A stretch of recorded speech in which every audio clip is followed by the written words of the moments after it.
Well, welcome. It's good to see each one of you. It's my pleasure to introduce Professor Darrol Bryant. We met in Turkey, and I enjoyed his conversation so much that I thought I'd come and let you have some of it too. He's a distinguished professor emeritus and director of the Center for Dialogue and Spirituality and World Religions at Renison University College at the University of Waterloo. He shares something with most of us. He was raised on the Great Plains of North Dakota, which keep running all the way up to Edmonton, if I recall correctly. And he was educated, actually Doris Anderson went and cleaned up the educational program at Concordia.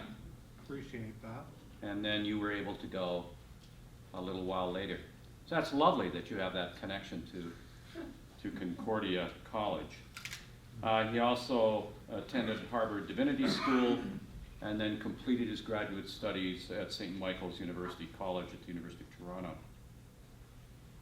He's been teaching in Canada since 1967 at the Renaissance University College and as a professor of religion and culture.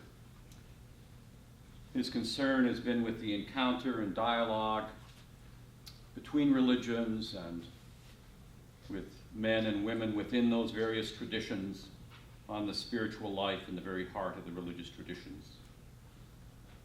He's been the editor or author of some 25 books, and I have several of them here, two recent ones here, one called The Way of the Spirit, and another one called, it's in a, I don't know if it's fair to call them a series of them, but it's a set of books that he's working on. This is The Ways of the Spirit as well, and it focuses on women's voices. And he has another one coming out shortly. In 2011, he was named the Houston Smith Interfaith Educator of the Year in the United States. For those of you who may not be aware of it, Houston Smith is often considered the granddaddy of religious studies in North America.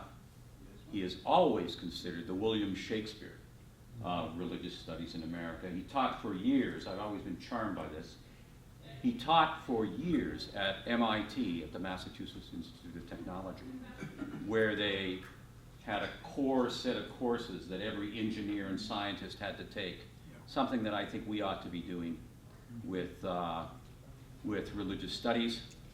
Even more so, since I see that most of the people that have gone and become jihadis come out of the sciences and engineering departments in Canada. So maybe we ought to be doing something about it. That's something that's said for the camera, so you get it correctly. Over the past 12 years, he's taken groups of students to India and to other places to encounter the living religious traditions of that great land. And a filmmaker asked if he could go along on one of these journeys. And that's where the film comes from. And so I'm delighted that you're here with us, Darrol. It's good of you to come.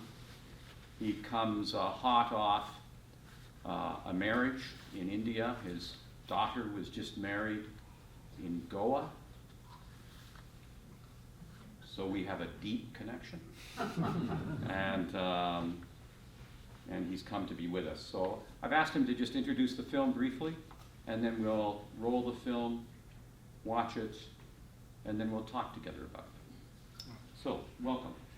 Thank you, David.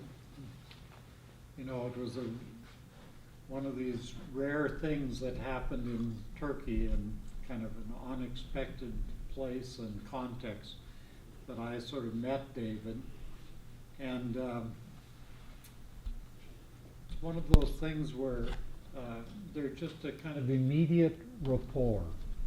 And so I was delighted with the invitation to come here and have a chance to spend some time with David and also with classes and people I would meet here in the running center.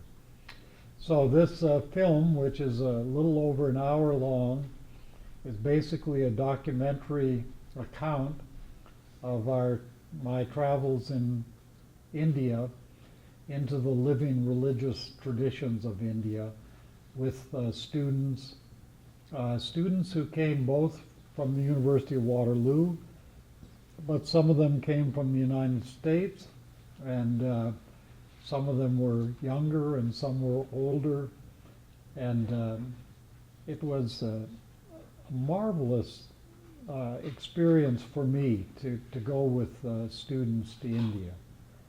And I once showed this film at a little film festival in nearby Guelph, Ontario, and afterwards one of the viewers came up to me and they said, it seemed like there was something missing in that film. You didn't have much conflict.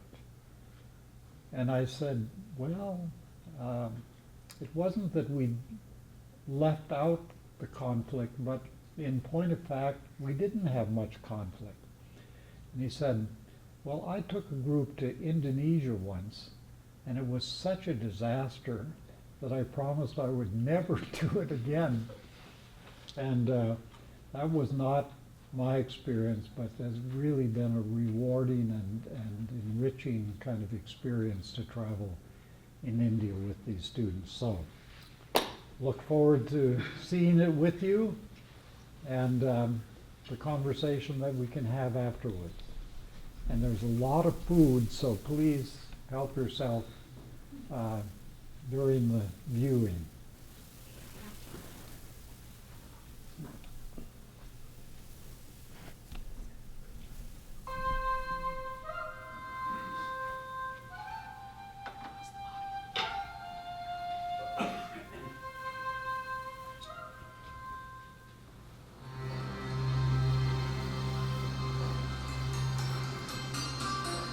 I'm going to show you where we're going on this trip. This is the whole of India. See what a huge subcontinent it is. We're going to be in the southern part of India. We're going to do 2 circles. We come into Bangalore and we leave from Bangalore a month later.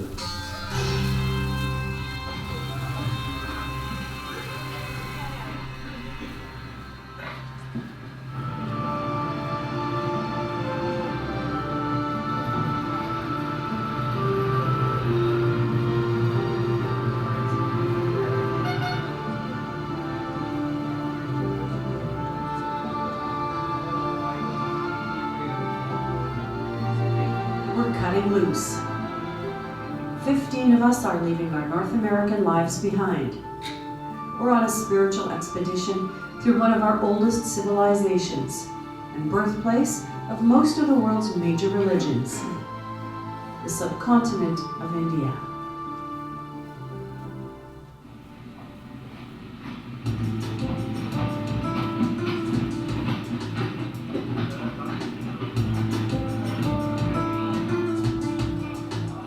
Our guide and traveling guru is Dr. Darrol Bryant. He's one of Canada's foremost interfaith educators. A teacher who believes in taking education out of the classroom.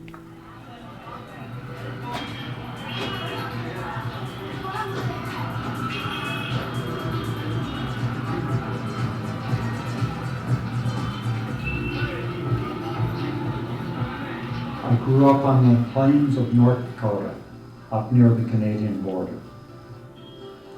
And there are 2 things that characterize that environment: a boundless sky and an endless horizon. Right?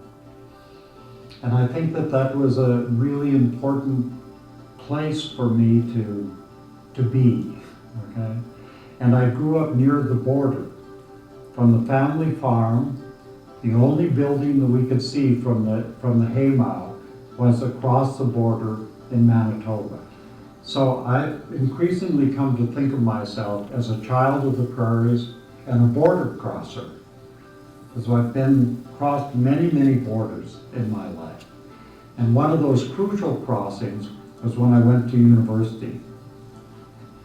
And, you know, it just began to open up worlds for me that were just amazing.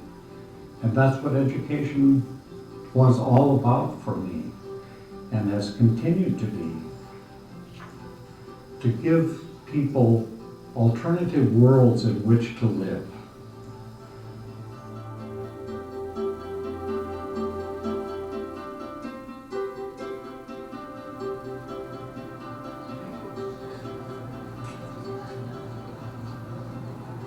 Hi, I'm Darrol Bryant. Finally. Nice to meet you. Vicky, is it Vicky?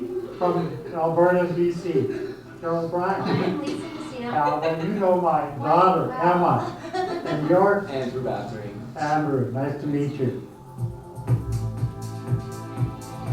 My name's Andrew. I'm going on this trip to do a bit of searching within myself, outside of my comfort zones.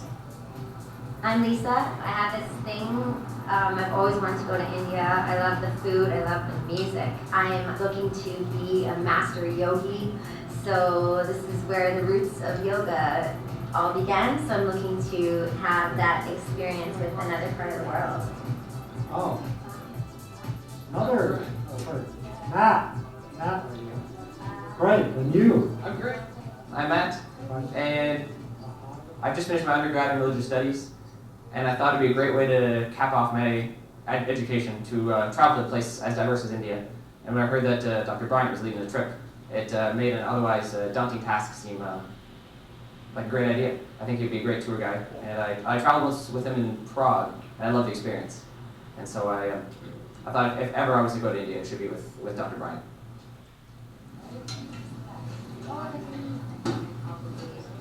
Okay, guys. And girls. We're only, what is it, 3 days away. Got your passports? Yep. Visa? Oh, you even brought yours along, great. Why'd you call you Darrol Bryant? You have to call me professor. When we're together as a group, call me any number of things. When we're in with other people at a university or we're at a mosque, then it's better that you call me by my formal name, or either Professor Bryant or Dr. Bryant or whatever.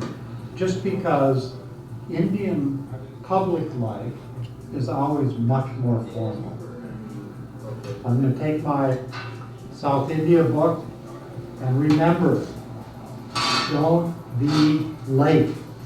See you around there at 2:30. Yeah, see you 2:30 on Monday. My dad says that I'm ruining his life because I'm going on this trip. They're going to be on pins and needles forever, and I told him I'm scared too, but I think that this is going to be a big, big, exciting thing for me, and will be worth it. So, We'll be there. see you then. See you Monday. Bye-bye. Bye.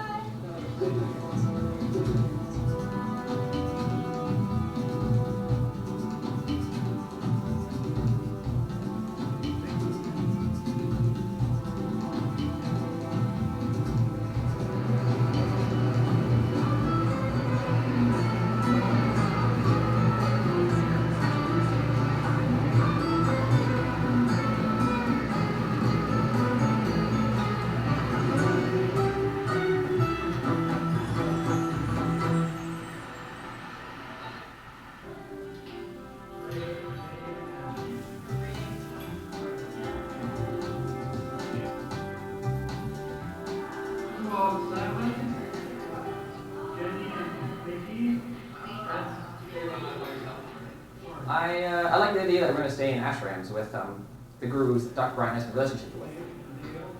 I like the idea that we're going to be welcomed into otherwise perhaps inaccessible communities. It's been a long trip. 30 hours or more, I think, since we left Toronto. So it is like, this building's huge. Has a big bathroom. We have a lot of new experiences ahead, but before our trip can really begin, Darrol gives us an introduction to some of the basics of Indian culture and religion. my grandmother, who's extremely Christian, and she's worried that I'm going to come back a Buddhist and worshiping a God that in her eyes doesn't exist. So she's a bit nervous about that, but I assure her, Grandma, I'll come back safe and sound, I promise. Andrew's grandma needn't worry. Our journey is about learning, even though sometimes even the act of learning about those who are different from ourselves can feel threatening, especially when it comes to something as closely tied to our sense of identity as religion. But before any learning can begin, we have some shopping to do.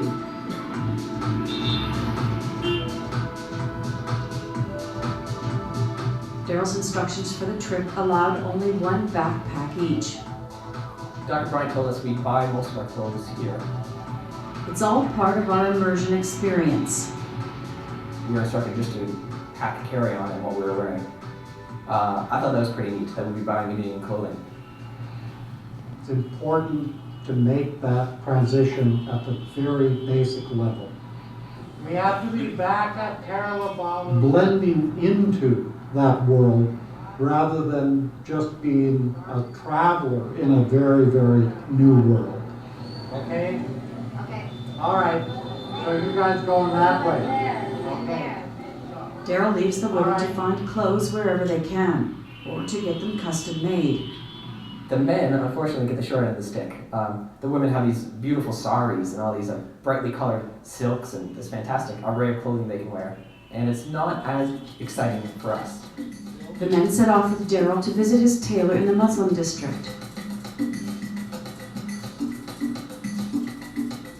You'll notice how the things start to change as we move up this street. Plum. Hello, Plum.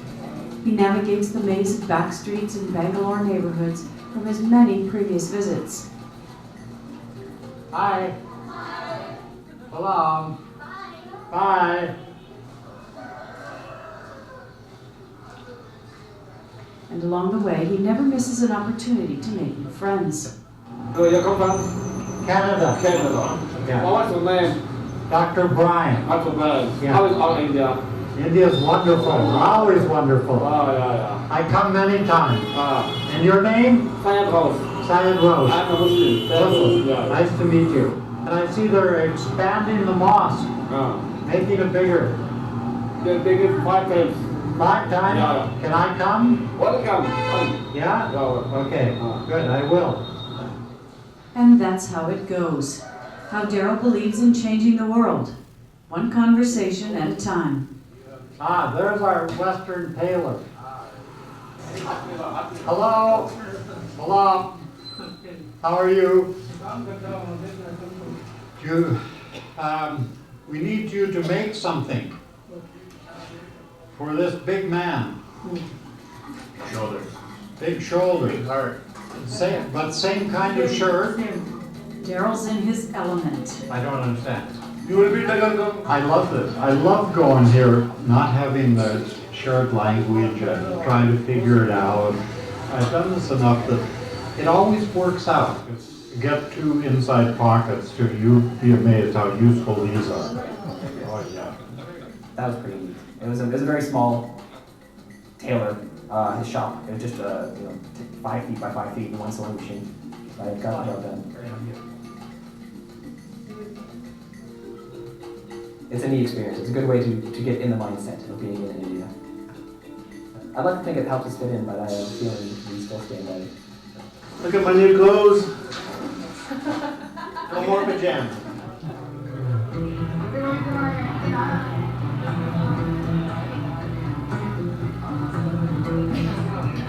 Darrol's daughter Emma has her own approach to shopping. I go and I find somebody I really like, and then I buy all my stuff from them and I spend time with them.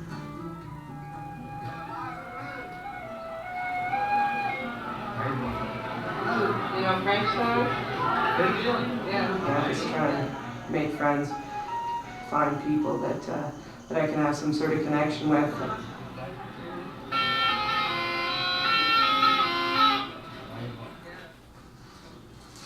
I just got back from a long day of shopping. I got this beautiful, beautiful outfit.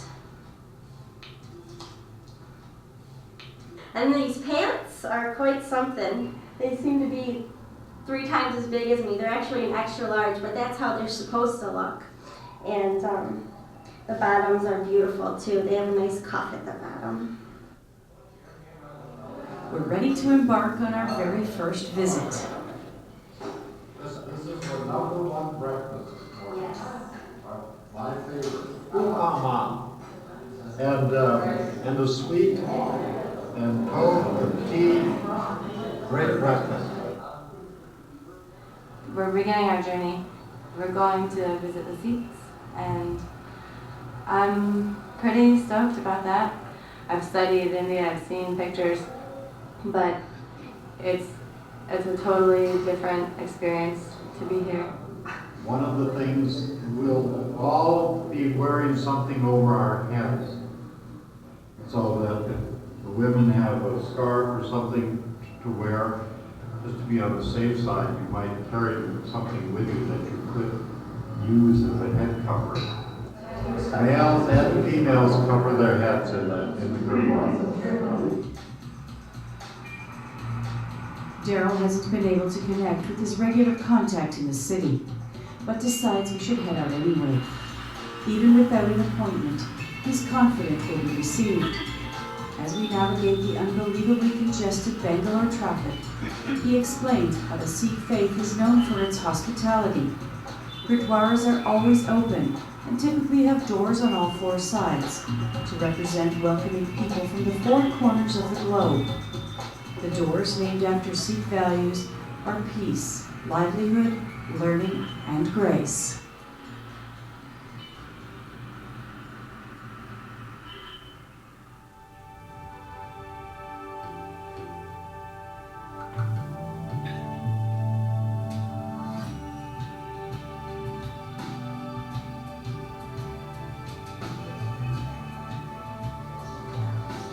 We're finally about to enter the world that Darrol's been involved with most of his life. First, as an academic, distinguished professor emeritus at Renison University College in Waterloo, with degrees from Harvard and St. Michael's in Toronto. He's written and edited more than 20 books, authored an encyclopedia on religion in the modern world, and established his own Center for Interreligious Dialogue. It's an impressive set of credentials, but this, here, is what Darrol's really about, taking a group of neophytes on their first visit to a Gurdwara. It's what he loves to do. He calls it living encounter. We're not reading about ceremonial washing, but stepping into the experience, actually getting our feet wet.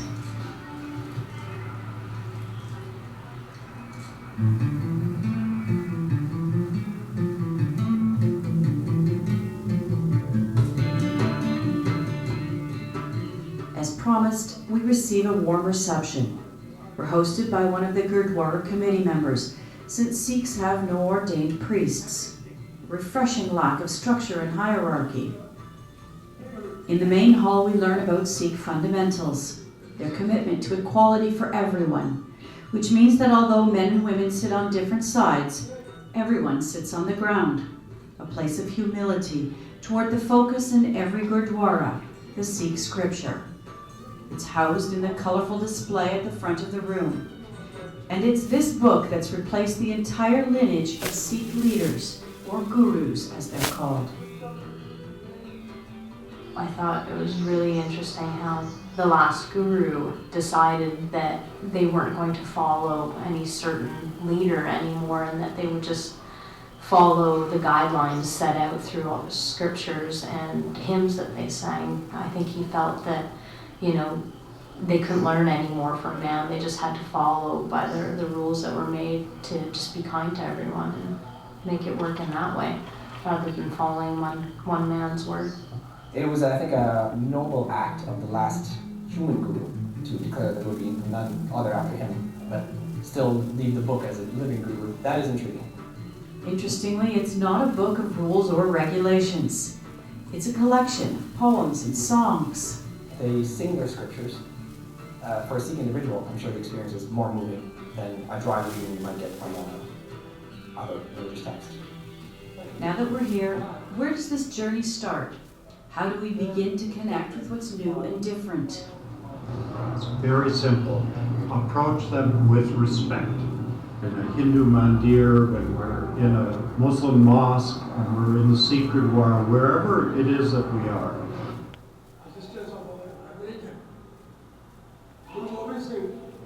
If we give to them a sense that we respect their tradition, then all the doors are open to us. In that sense. The Gurdwara is more than a place to worship. It's also a learning and community center that provides shelter and food. Like everyone who comes, we're invited to stay for a meal called langar.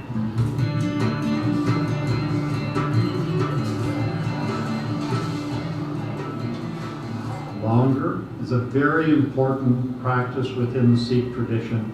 Everyone's seated on the ground, everyone's treated the same, everyone's served the same thing, a symbol of equality within the community.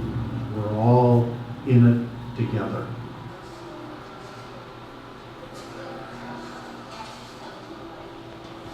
The religion says that God is one and everybody is welcome in the Gurdwara. Every day you can have langar here. Lunch also, dinner also. Every Sunday, about 4,000 persons come here, Sikh and non-Sikhs from other religions. There will be about 200 people cooking in the langar.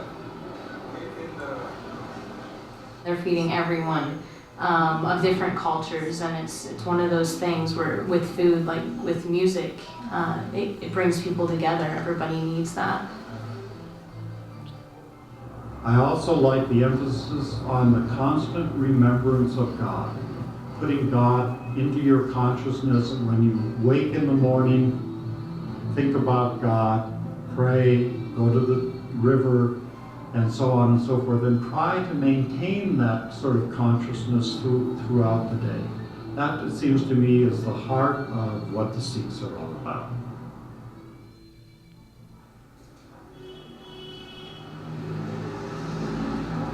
Well, we're leaving Darrol Kendra. We're on our way up country to the Siragiri, which is the center of this particular community. We're going to be on the road for about 12 days, and there's a variety of communities that we will be visiting on this trip. Here's our bus, and we'll be off. Come on.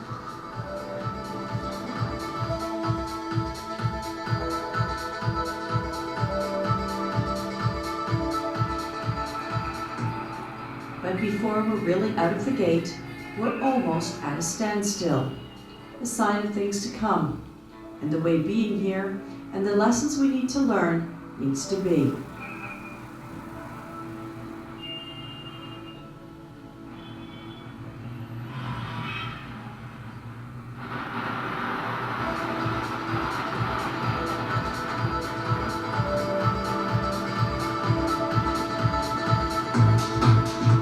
We left Bangalore 2 hours ago, and finally we're outside of the city. We all know that India is a country with a huge population, more than 1 billion people. It's a country that many of us know in terms of its cities, but 70% of India's population lives outside of the cities, in the villages. Still a country of villages. So I think it's really important, and I know that I'm myself really glad to be leaving the urban environment and getting out into the countryside and to be able to see the villages in which the vast majority of India's population lives. The ride on the bus gives us a chance to collect our thoughts, review the first few days. I had no idea what I was in for. Just leaving my comfort zone was very scary. I want to be an adventurous person, but I haven't been in the past, so this was a huge step for me. Now that I'm here, realize that the world isn't as scary as some people make it out to be.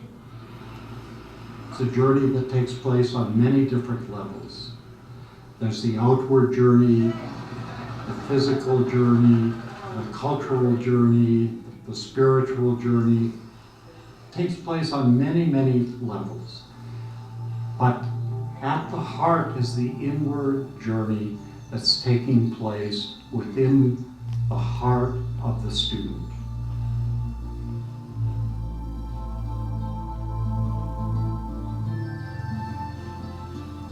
That's a very individual journey.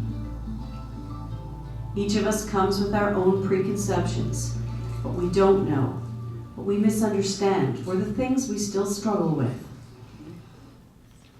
And all of that inward stuff is getting challenged, changed, moved around as they encounter the exterior India.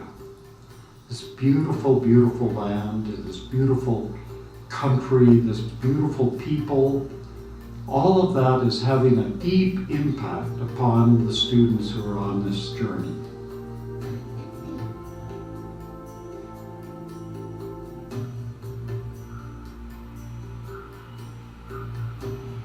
We're a short 4-hour drive north of the city of Bangalore, and this is a whole new world in the small town of Sirigiri and the Hindu community of Darrol.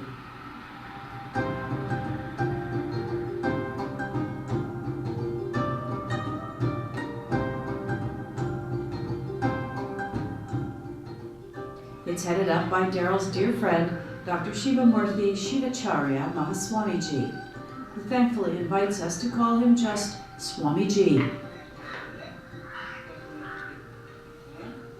He's a remarkable leader and spiritual guide to 1 million people under his care.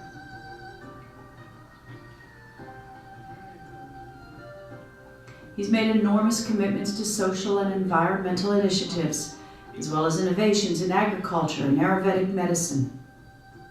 Many of these are groundbreaking innovations for rural India. But more than anything else, he knows India's future belongs to the youth and has invested in rural education. He has established and oversees more than 200 schools, all the way from preschool to university.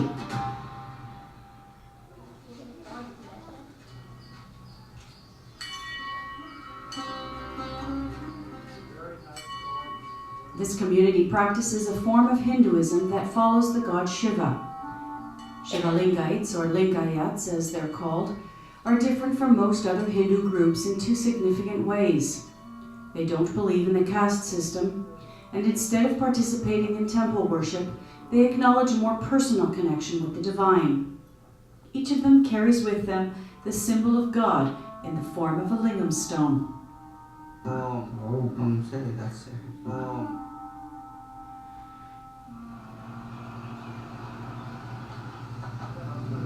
Swamiji also acts as a regional judge for civil cases in this courthouse. He invited the group to join him for a conversation. They're not these grand people anymore, they're his friends. The access that he has to different kinds of things makes the trip way different than it would have been if I had tried to do this on my own. Feels like we're seeing the real India more so than I would on my own. In the next hearing, she bought heap of letters. Can you imagine? Very interesting. He seems like he's learning just as much as we are, even though he's been here 20 times. Going to church doesn't make anybody religious. You have to go deep into yourself. Yeah? So this is where we fail. No matter whether you are Christian or Hindu or Muslim. If religions contribute to the coercion between different groups, there is no religion at all. No religion at all. It's very unfortunate that we are identifying ourselves with the rituals, ceremonies, and outward shell of religion. There is a meeting point, converging point there. So that we should try to aim at.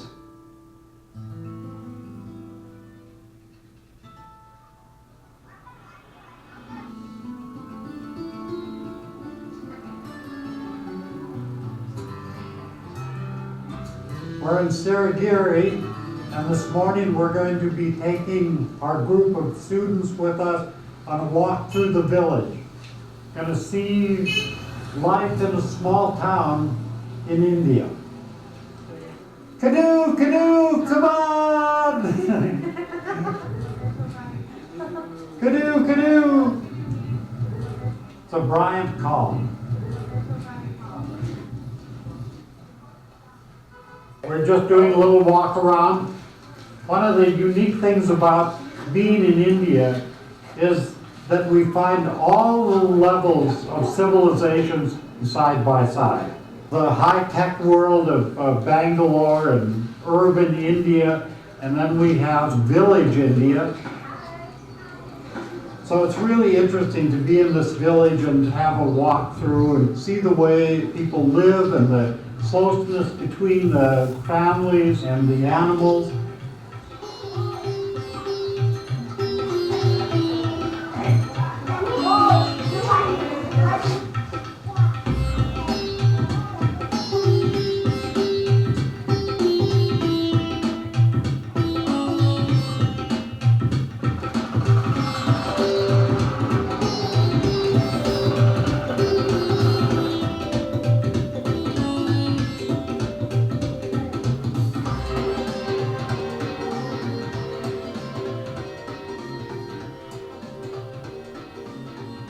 Everything I surrounded myself with back home that I thought made me feel more connected to myself, really through learning through the people here that everything is inside of them, and that's where they feel their strongest worth and richness, and that's definitely something I'm going to take back with me and think about for myself.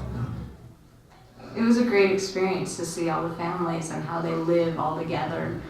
It's hard to accept all of their hospitality knowing that we're coming from a place that kind of has a little bit more, and trying to respect their culture without taking too much when they're piling on the cookies and the fruit and all the tea. One of the things that's interesting is how you find the cattle in an extra room on the house. They're not really separated, but you know, they have their own space, and then there's a family space inside. Gandhi indicated that one of the essentials of Hinduism was reverence for the cow. And you see the way that the cow functions in the society. It's very, very central to their life. It was really special to spend time with people in their homes. Even though it was difficult for us to communicate, we found ways to express the gratitude and joy that we're feeling. It's been a good day. Visiting the village has given us another take on things. It helps put spirituality into the homes and lives of everyday people. I recognize them now. When I first came to India, I would see these and I'd not know who they were. Yeah. Here we have three Indian gods: God of wisdom, and Lakshmi, goddess of wealth, and Saraswati, the goddess of education. Right. And he's been just explaining to me that we need to have all of these three things together to live a good life: wisdom, wealth, and education, right? In Western society, we don't, religion isn't as important to us. And coming here, it's really interesting to see it. It's the core of their culture and their society, and it's so much a part of their life. It's not, you can't separate it from their lives. Oh. We in the West think of ourselves as in a more secular phase, but 90% of the world's population is a believing population with a profoundly different cultural and spiritual world from our own.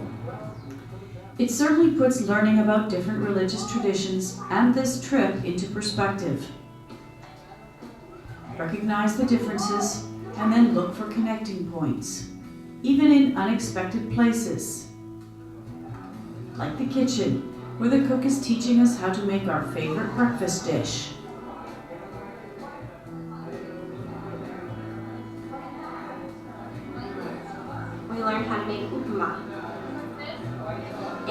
main ingredient is cream of wheat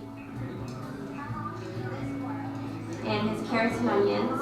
It's very spicy, and it has a few Indian spices like fennel and coriander and chili peppers. It takes about 10 minutes to cook, and it's delicious. It's awesome. Leaving here won't be easy. There are so many experiences to treasure. Our time with the community, the hospitality, and even feeding Swamiji's pet elephant. But it's especially our time with Swamiji that tells us we've made a real connection.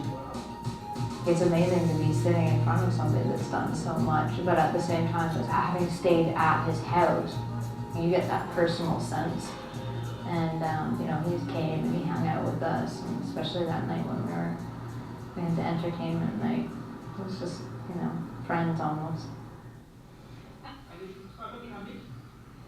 Swamiji just has this like really nice, pleasant aura to him. Like he just seems like the friendliest and sweetest man in the world, and I just want to hang out with him.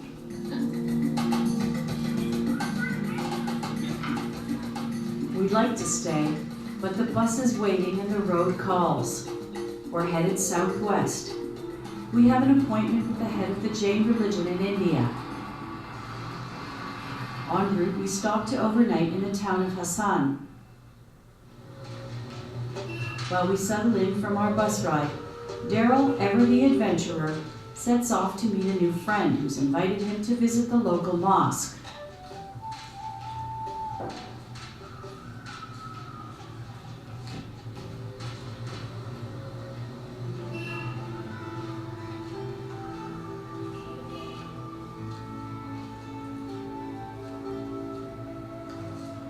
Darrol stops to wash his hands and feet, a purification rite performed before entering a mosque, or masjid, the Arabic word commonly used here in India.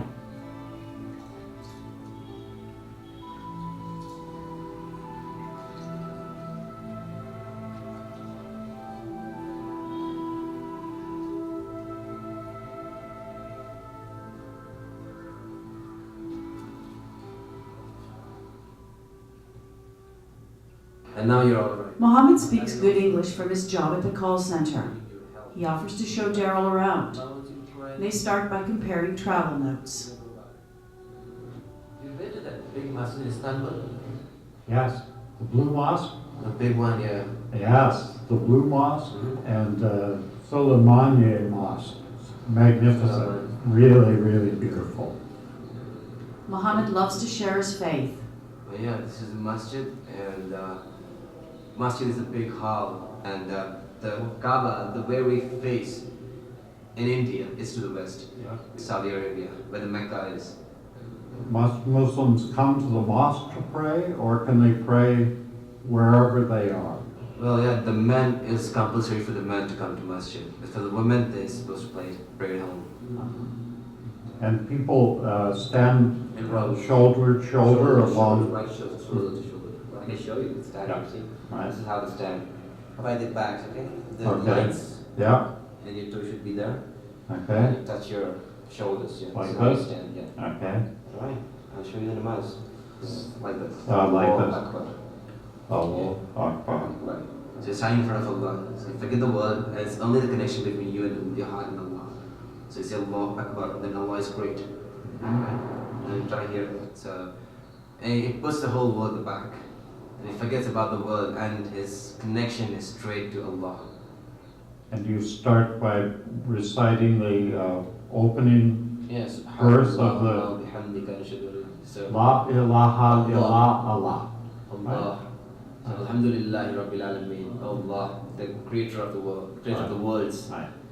And then you ask him to give us the right path. Right. What's important is that Islam is something that's practiced, it's something that's done. You know. Neither Darrol nor Mohammed have any shortage of things to talk about. What happens is the Hinduism, the culture, influences Islam. Right. And the way of they practice Islam is more of, the other, the atmosphere. The atmosphere of his Hindu atmosphere, it influences Islam. But Islam has been in India for a long, long time, exactly. right? Been here for more than 1,000 years. Africa has different culture, the tribal culture, Yes. and the Islam there is more influenced with the tribal culture. The true Muslim is a very right person, right? So, I mean, I don't know how to put it across, I don't know. I'm just trying to literally translate what I see in Just Urdu. fine. So, I can talk to my friends in English, but religion is very important. You need proper vocabulary. I don't have that vocabulary. You know. We have to stop from the bad and ask to do good, because Allah wants us to do that.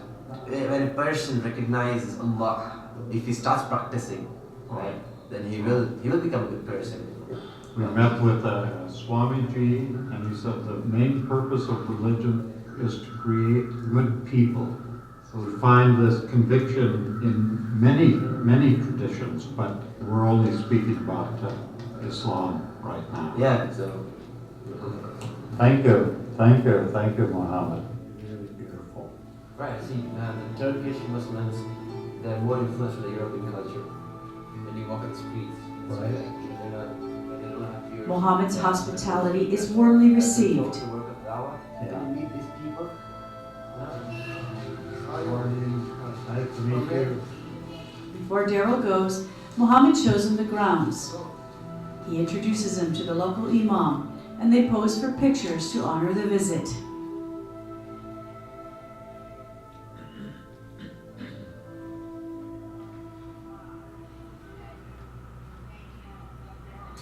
We're refreshed with a good night's sleep, exactly what we'll need for the rigorous day ahead. We're going to Shravanabelagola, home of the most important site for the Jain religion in India.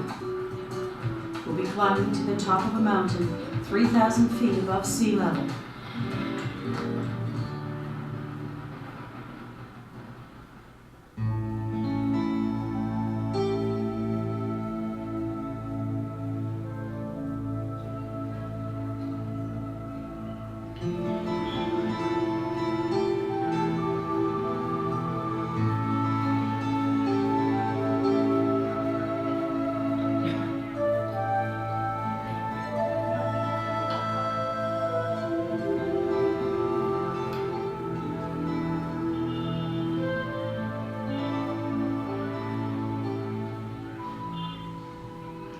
It's a sacred pilgrimage thousands of Jains and people from other religions come here to do. At the top is the enormous 57-foot statue of Bahubali, carved over 1,000 years ago from a single block of granite.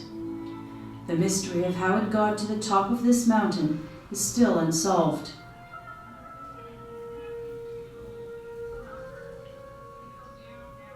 Barefoot or in socks, it's a long, grueling walk up the more than 500 steps that have been cut into the side of this mountain.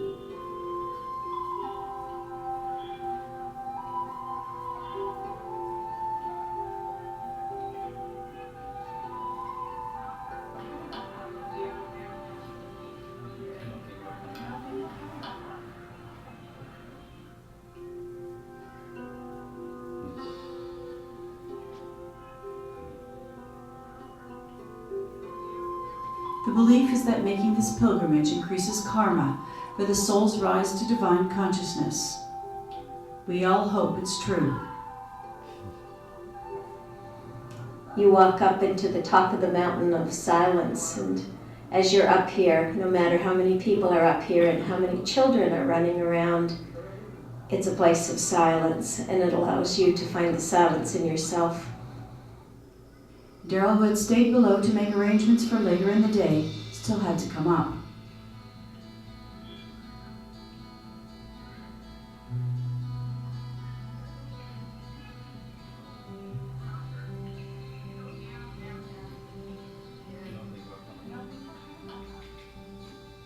The steps of the temple at the top come into view. He's on the last leg now.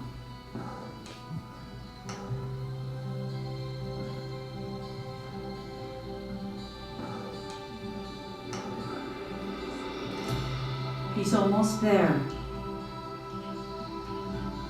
That final opening.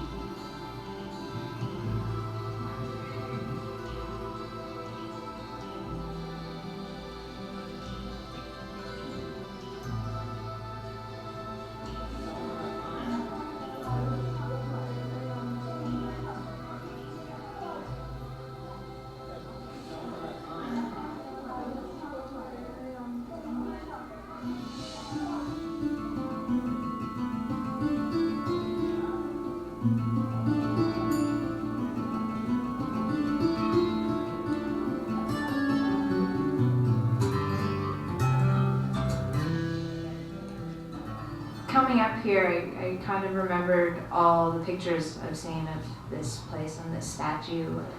It was almost like I had been here, but then when I came into the inner sanctum and actually saw the statue in front of me, it was totally different. It's something that no matter how many times you can see something, you see it again when you're actually standing in front of it. And just the sheer size and it being right there makes you remember that you're a small part of this world, and knowing that you're part of everything around you, it's humbling.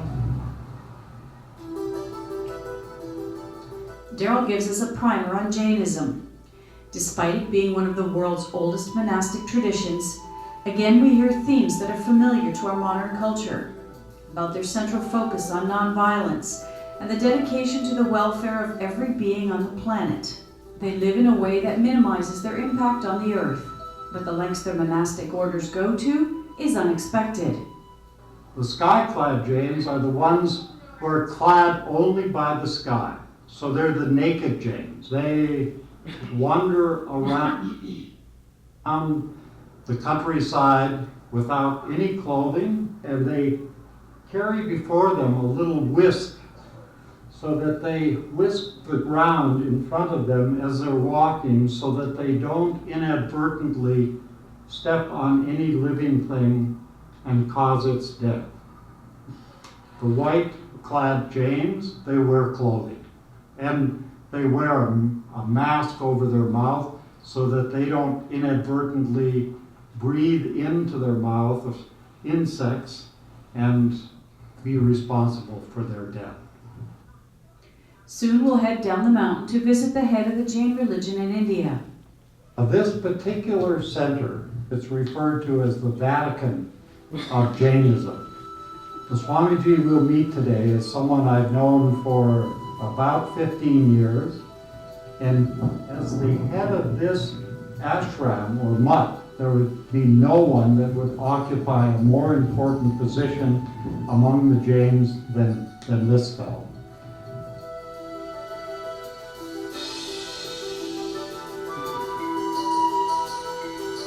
And we're on our way to do what we've traveled so far to do.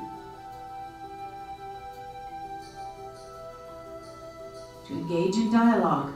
It's a skill that's becoming increasingly important in our interconnected global culture. Darrol says the key lies in something as simple as showing up. The fundamental thing is meeting the peoples of the different faiths. No matter how advanced our communication gets, there's little as powerful as that face-to-face connection. We've created now the internet, and this has created a worldwide kind of web of life in which we all find ourselves. All of a sudden the world has shrunk. And there are pluses and minuses to this. It's not only a wonderful thing, it's also created a kind of false sense of familiarity with that wider world, right? It can. We see the images, so we think we know about it. Darrol begins our visit on a personal note. And Sandra is an artist and a teacher, and been a friend for a long time. And Matt is just graduating right now. Ray is finished high school in Switzerland, though she's from Canada. And behind her is her mother, Jerry, the composer, a musician too.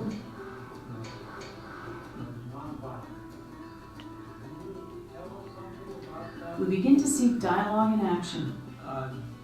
Jainism, begins with the concept of non-violence, ahimsa.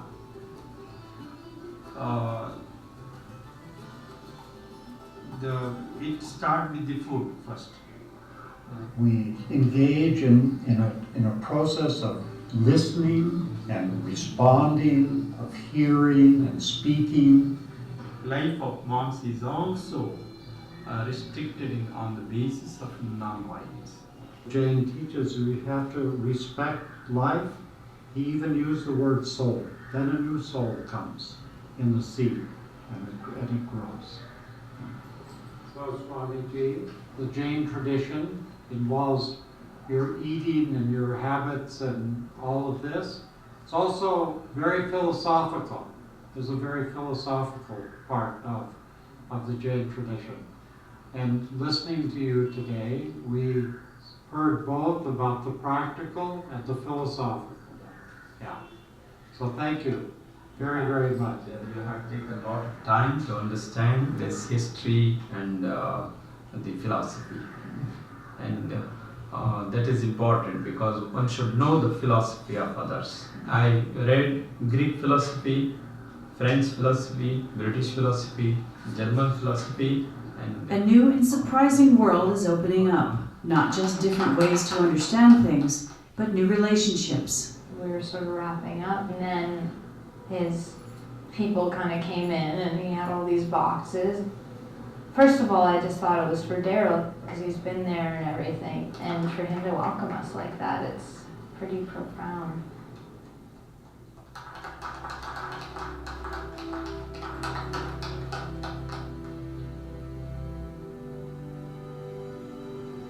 Just kind of shows that it doesn't matter who you are, you know, you can believe in what they believe, or you can be interested in it and they respect you for that. please come again and again. The doors are always open to you. Thank you very, very much.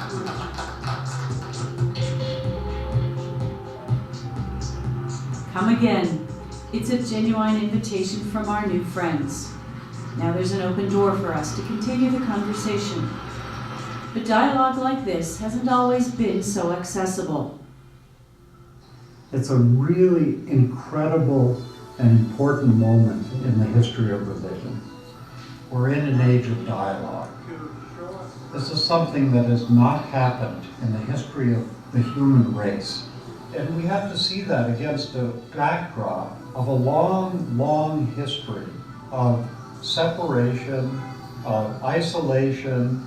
There were regions of the world that were predominantly this or that, and there wasn't much contact across them. All that has changed dramatically. Interreligious expressions are happening across all faiths, and in places like this Catholic Center, founded because of a specific mandate from Vatican II to engage in more openness and dialogue with other faiths. Father Anthony, as you know, I've come to India many times and we've met many times, but this is the first time that I've come with 12 women. That's great. Okay, we've got a couple of guys with us. 12 disciples, apostles. I understand dialogue as loving our neighbor. I think it's a new name for loving our neighbor in the 21st century. It's a way into the lives of other people with whom we share this common planet. It's what we need to be doing in this time, all around the world. It's even become more imperative as we move into the 21st century. And the amazing thing, it is happening around the world. We've seen this phenomenal growth of interfaith encounter and dialogue. And it's a wonderful, wonderful thing. There are connections between all of us. Learning how to communicate with people of different faiths is a major part of that, and maybe the biggest. And coming here is a step in that direction, a big step. And we've got this remarkable diversity within the human family in terms of religions and cultures, gender, and that's something not to fear, but something to celebrate. It's not about believing the same things or making everyone the same, or even the familiar notion that we're looking for common ground. That's a kind of misconception and a very unfortunate one. And it gets in the way of real exchange between people of different traditions. We need to take seriously the differences. And they can sometimes be as subtle as common stories or characters that in fact may have an entirely different meaning in another religion. But regardless of the differences, there are things we can strive for. When people ask what you need to be involved in dialogue with other faiths, you only need one thing. Be open to listening to the voices coming to us and not transforming what they say into our own categories, but trying to understand them in their own terms. It's a significant challenge, and one this Catholic Christian community has committed to, especially as a minority religion in India. They've looked for ways to be more relevant to the dominant Hindu culture around them. It's called enculturation. This is the bread that came down from heaven. Whoever eats of it will never die. This is the cup of immortal nectar. Whoever drinks of it will live forever.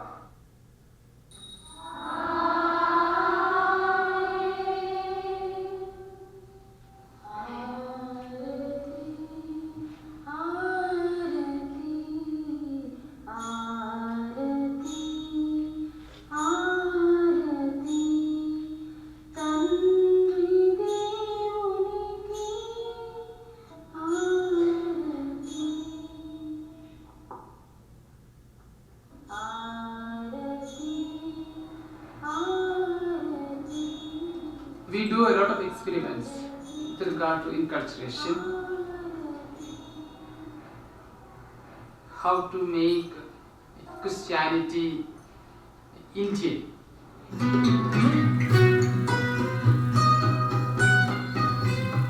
come together, debate, and contest, discover, explore, experiment.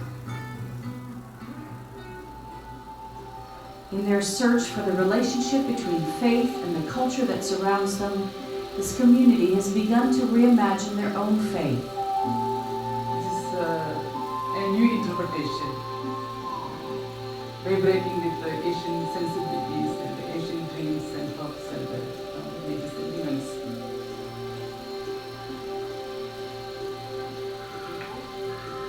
So we have taken a new theme, retelling the story of Jesus through the stories of people. So it has cultural, social, political, economic, ecological implications. So this is a new theme we have articulated.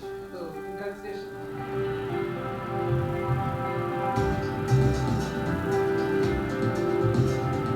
As we travel to our next destination, we have a lot to process.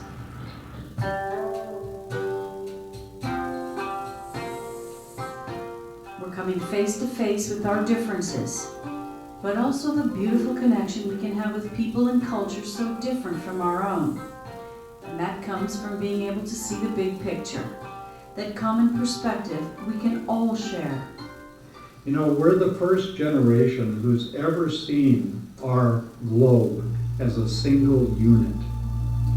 And that's because we've been able to get outside of ours and look back on the earth, and now we see this beautiful blue-green orb floating in this infinite space.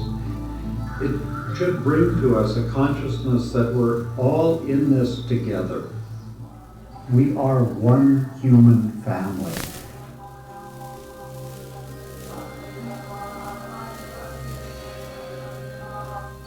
In 1970, India acknowledged that one human family when it gave 225 acres of land to this Tibetan Buddhist settlement.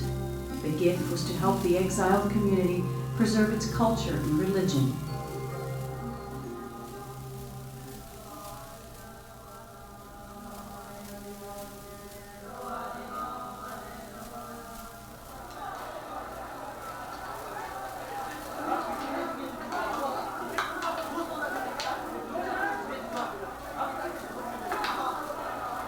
One of the geshes, or masters in the community, shared his thoughts on the benefits of exchange between traditions. In order to know the quality of one's tradition, we need to understand others' tradition as well. then only can we appreciate our own tradition. In that process, we also have a lot of respect for other tradition as well, because we see the importance of their viewpoint as well.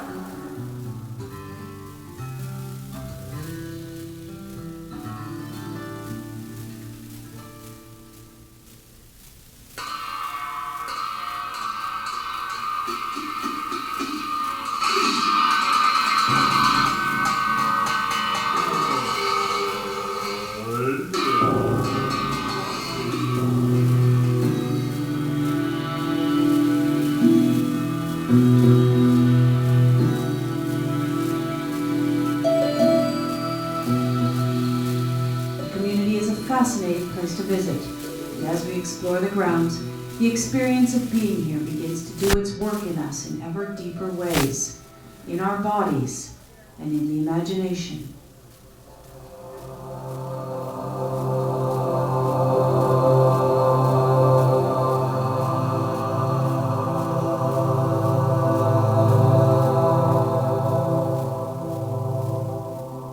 Finally moving slowly enough to pay attention to the world in a whole new way. The sense of place begins to speak to us. The colors, the textures, the smells and sounds. The atmosphere is soaked with its history and its mythologies.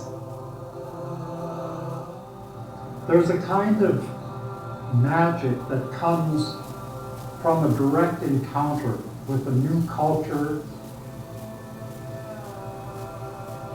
with all of its diverse religious traditions, to actually encounter their temples, their mandirs, gurdwaras,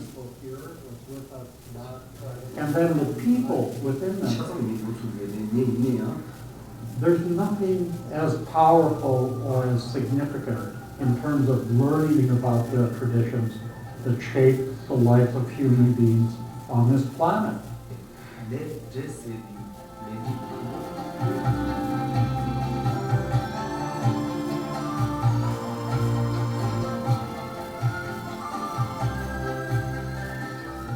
is inspiring to be here and immerse yourself in somebody else's culture or in a different place, and this is a really special way to be doing that. This time in India has already given me a deeper knowledge of myself by encouraging me to look inward.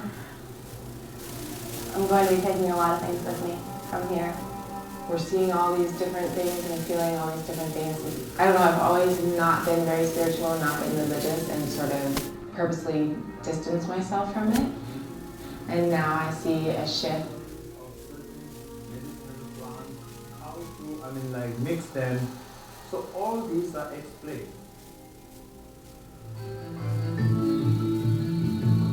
Each of the different religions opens up a new experience.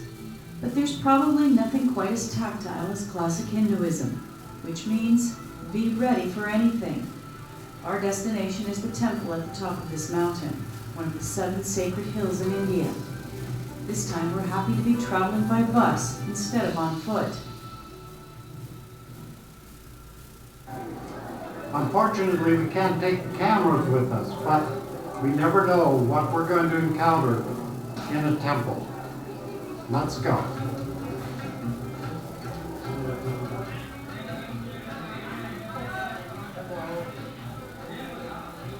I wanted to get tickets for a booth. This temple is both a pilgrim site and a tourist destination, even though only Hindus can enter the sacred Sanctum Sanctorum, or most holy place, to visit the famous solid gold goddess to whom this temple is dedicated. 20 rupees each? Yeah, okay. And that's at the special entrance?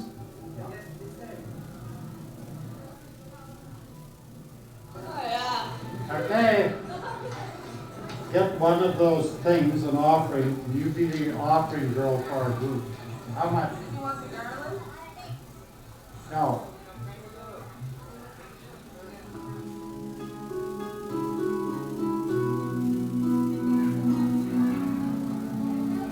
Okay. Yeah. inside.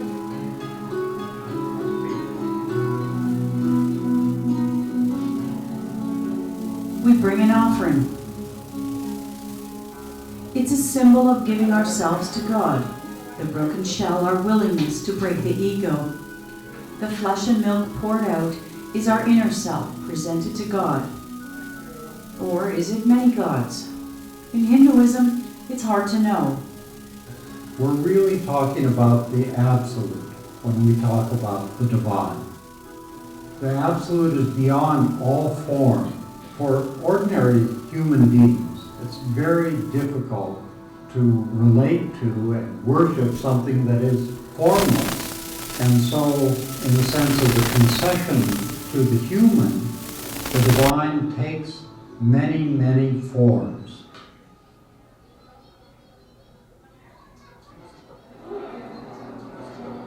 We have a lot to learn about Hinduism, and it all starts here in the bustling outer courtyard of the temple. It's a busy place. It's okay. Blessing. Yeah. Okay, blessing. I see. And you would touch your feet to. He's blessing me? He's blessing you. Oh. But sometimes blessing also turns into bread. A lot to learn and still learning. We got a little surprise when the golden goddess, usually hidden inside, was paraded through the courtyard for her morning walk. The temple itself is a little hectic, being pushed around and trying to see the different shrines there, and everybody trying to get their piece of seeing a bit of the action. I like going to the Hindu temple. It's colorful, it's flowers, clapping and cheering and jumping up and down. And as a kid, just meant like joining the other pack of kids there and running around, and it's not about sitting still and being quiet, trying not to fidget and pay attention, pay attention.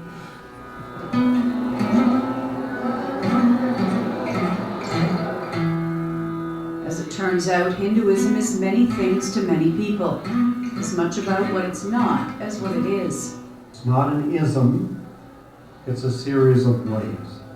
It's not a single set of rituals, it's not a single set of beliefs, it's not a single set of practices. It's this riot of traditions that we find here on the Indian subcontinent. It's many, many, many traditions that have evolved over a long, long period of time, and they still keep appearing. It's hard to identify a single belief within Hinduism that we couldn't find a counterexample for. So it's very difficult to say things in general. It always comes down to your own experience and beliefs.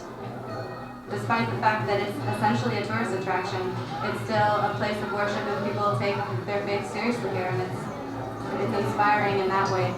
We're treated to some music from the temple musicians.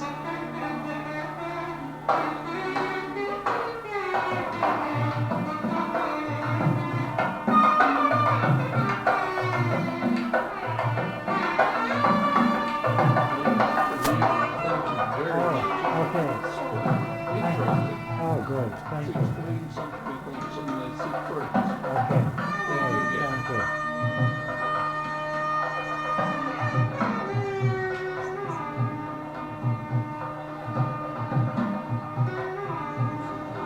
I felt inspired by them and wanted to remember their instruments and started to draw their instruments.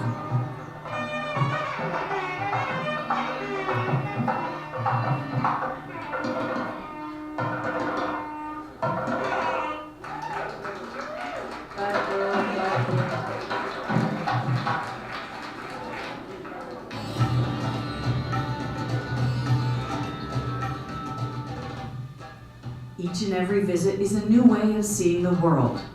Each place is a whole new world. Each with their own stories and symbols, their own ceremonies that explain how it makes sense to them. And as we gather at the entryway of yet another place to visit, we're starting to feel like explorers, which is exactly what Darrol has in mind when he takes people to India. Darrol is careful about allowing the experience to be your own, and although he may know 10 things about that tree, he will walk by it and enjoy it as a tree and allow us to enjoy it as a tree. And then if we ask or if he thinks something is pertinent, then he'll offer the information, but it's not because he knows about this and this and this and this and this that he must tell us about it. And so in that way it becomes a journey more our own. He allows that to happen. Of course, there are always orientation and teaching moments along the way. This is Anjali Ashram, a Christian ashram. Okay. This is something that began to happen in India in the late 1940s and has been going on ever since. Supposed to proceed very quietly. This is a place of silence and spiritual discipline. Ashrams are an ancient Indian tradition, a place for disciples to be with their guru, to be instructed and practice spiritual discipline. Throughout history, ashrams have been the breeding ground of great movements for social reform, for cultural renaissance, political struggle, and religious renewal. This ashram is part of the Christian monastic tradition here in India. It's dedicated to living authentic Indian spirituality in a multi-religious world.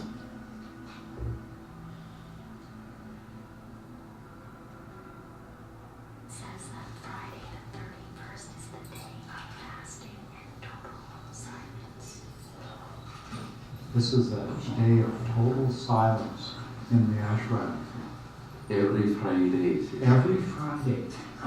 Fasting, prayer, silence. But thank you very much for agreeing to speak with us. You come all the way from Canada. Yeah. Welcome. Thank you. Feel at home. This is your place. This is God's place. This is everybody's place. Very glad to receive you on this auspicious day, Friday. Friday is an auspicious day for Christians, Muslims, and Hindus as well. We're given an introduction to the grounds, where every building and every place has significance. In Oriental countries, the circular stands for perfection, fullness. The mandir is put up in the circular form. You are invited to be one with God. You call God by any name, whatever it is. You may understand in your own way. There is nothing to impose on anybody. One with God, one with one's own self, one with all and the nature, ecological balance. At the same time, you are invited to be one with all the brothers and sisters. Solidarity with the whole of humanity. So that is the principle of this ashram layout. We're invited to visit the grounds, to experience their day of contemplation for ourselves.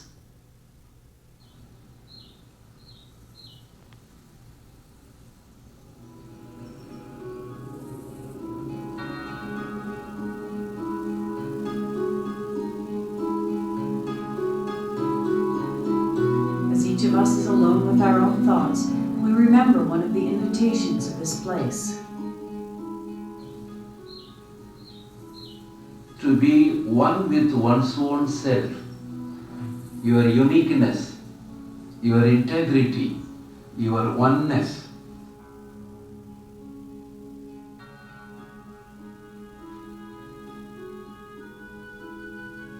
That connection with ourselves and what we believe is the starting place for where this journey is taking us. To be open enough to engage with what is not ourselves, what's unfamiliar, different. It's something that's always seemed natural to Darrol. My response has tended always to be in relation to the other, to be curious, to be wondering who this person is and what they're all about. I think the more typical response is a certain element of fear, of anxiety, uncertainty, because this is unknown. Through these trips to India, Darrol models his beliefs, but in his own humble way, he's making a proposition to our modern world. That dialogue holds the promise for a different future.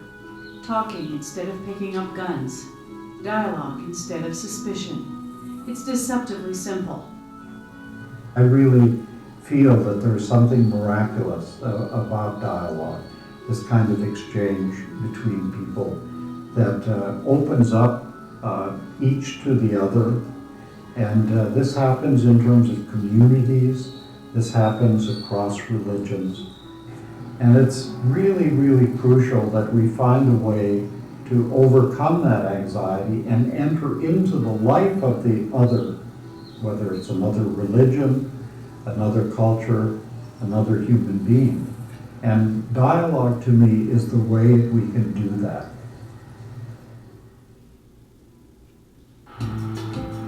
We're headed south for the city of Madurai.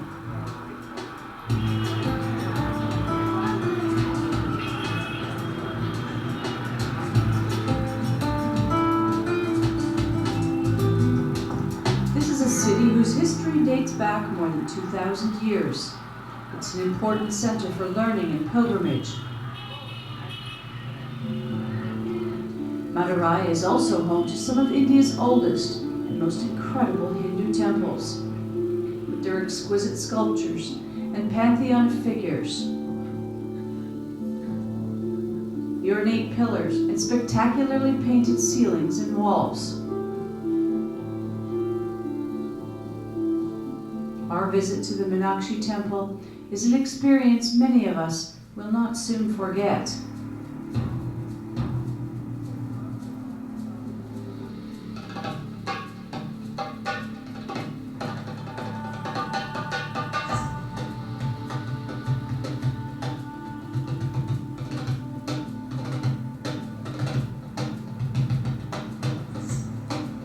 I think about my own first encounters with living Hinduism when I came to India. I had read Houston Smith, I had read many, many books about Hinduism, but that one thing, and then to actually enter the temple, that was another thing.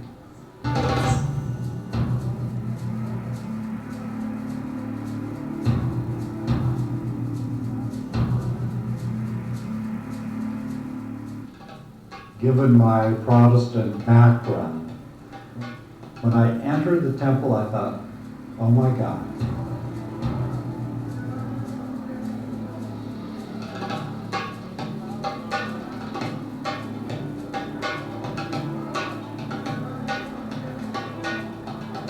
I thought, this is just idolatry. All of these images, you see these half-dressed men, it's fairly dark. I had to ask myself, am I right in seeing this as I'm seeing this? And realizing that that was me, that was my projection onto this, given my heritage, my background. And I had to try to put myself in the moccasins of those people who were practicing this tradition and ask, how do they see these images? How do they understand their actions?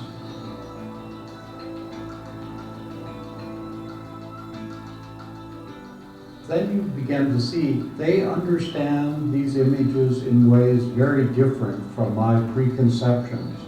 When you begin to make that transition, you begin to move more accurately and more deeply. I would recommend to most people that they come to India, but not to everybody, because you have to be really laid back about it, and not everybody that I know can do that, so I wouldn't tell everybody to come here, but there's a lot for everybody to see and do here, and a lot to be learned. The temple was a good place to collect our thoughts about the trip that was soon coming to a close. I can see myself being permanently changed by this trip. At first I was shocked or overwhelmed, but just go with it, just keep going, and don't get caught up on the differences. Willing to listen, at the very least, and hopefully willing to learn. I guess the very fact that we're here and we're sitting and listening to people speak about different beliefs and philosophies with hopefully open minds. That probably does say a lot. We went to some Christian ashrams, went to a Catholic mass last night. We've seen the Tibetan Buddhists, the Sikhs, the Jains, the men. We went one morning to a mosque, the Virashivites. Any one of those would take a lifetime to really fully understand. We've barely scratched the surface. But before we head back home, Darrol has one more short stop. I try to bring my students here to the Gandhi Museum because he is a figure of such importance in our time, and especially for the emerging dialogue between people of different faiths. Gandhi once said, "If you want to know about my religion, look at what I do." And what he did in his ashram was chart a way towards the future that incorporated all faiths into the whole of humanity. These are grand aspirations, and they'll stay with us as we head back into the city to say goodbye. Darrol's prepared to get together on a rooftop overlooking Madurai.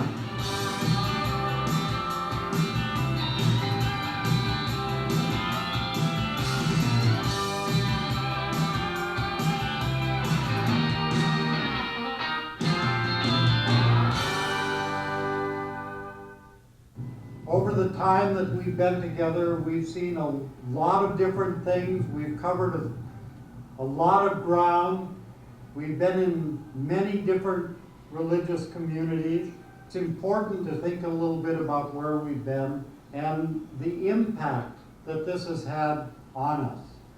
And that's to be expected because the journey we've taken has its outer front and it has a very specific interior front that's absolutely unique in each one of you, where the outward aspects of the journey have prompted an inward journey as well, an exploration of trying to sort out who we are in the context of this multi-religious world. So, here we are. Thank you all so much for your many contributions, but mostly for being who you are, each of you, and you bring each of you your own unique things to this journey. So it's really been an honor for me to be with you, not only your guide, but with you, and to get to know you a little better, and to have this time together in this very special country.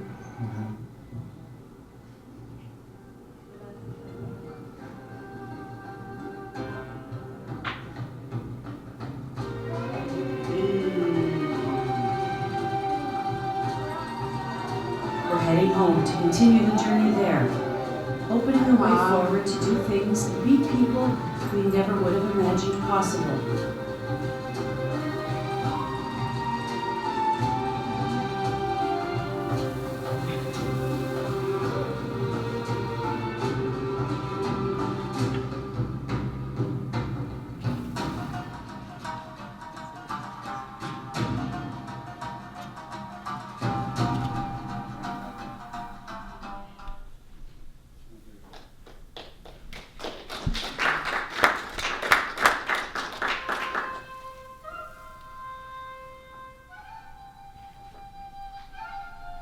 We're going to start over.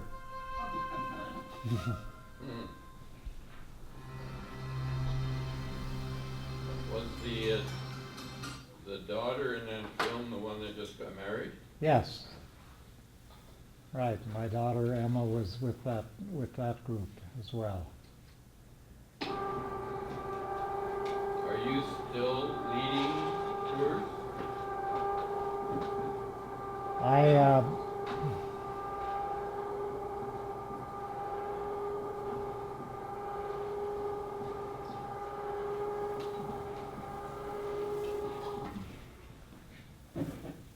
I've said 3 times ago, well, I've said 3 times now, this is my last time.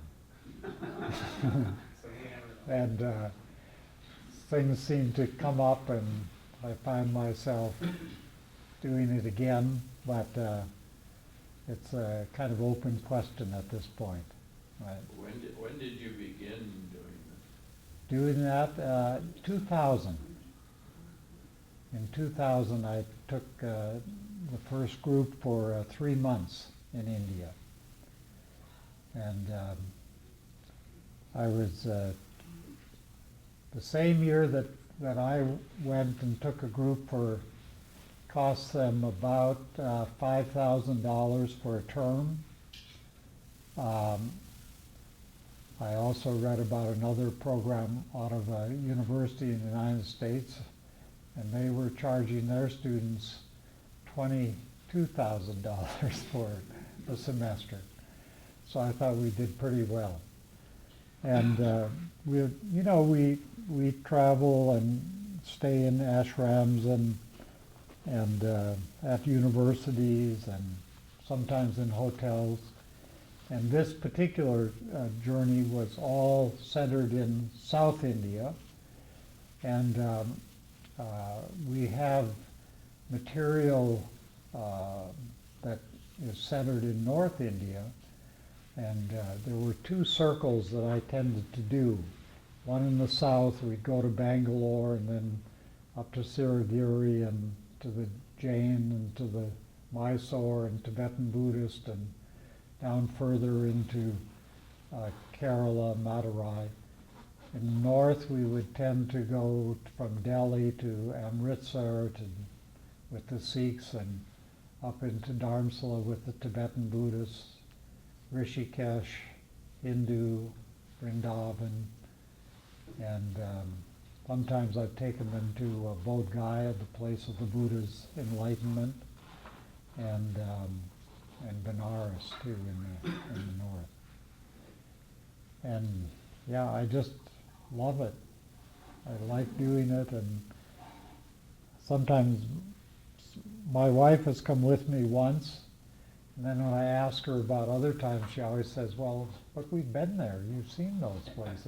And I would say, I know, but I still enjoy it, and I find every time I go, I learn new things about these different traditions. So you obviously were having just a lovely time. Yeah. And it's so nice to see. I would like to ask you a little bit about what you have witnessed in your students, what you've seen take place in them, if you can reflect on that a little bit. There's a couple things that I wonder about. Obviously, going into these new places is an exotic moment. And there can be a kind of opening to that. I'm kind of interested in the other side of it as well, which is, I don't know, of course, anything about the students that were on this trip, but many of our students are, in many ways, they're asymbolic. You know, they've not been given any kind of formation of substance. They don't have any spiritual disciplines that they would make conscious for themselves anyways. They don't identify with any religious community or tradition. They've never said a prayer. And then on the other side, there are some students which are very devout. I mean, at least they claim to be devout. They're rooted somewhere in some community. Whether their faith is mature or just ideological, who knows? It's too soon to tell. So many of them might be evangelical or Mormons, the odd Catholic. In my experience, and I think in Professor Coffield's experience, up at the U of A, they're devout Muslims that now come to our classes. So that's a whole nother group. So I'm wondering, in your experience with those two types of young people, those two quite different formations, can you say a little bit about what it means to both open to the other, and also what it means to maybe, I mean, I don't want to put words in your mouth here, but is there also the discovery of something within them about, for those who locate themselves in a religious tradition, what do they discover? And what happens there, particularly in connection with their own tradition? I would say that 90% of the students that go have very weak relations to any particular tradition,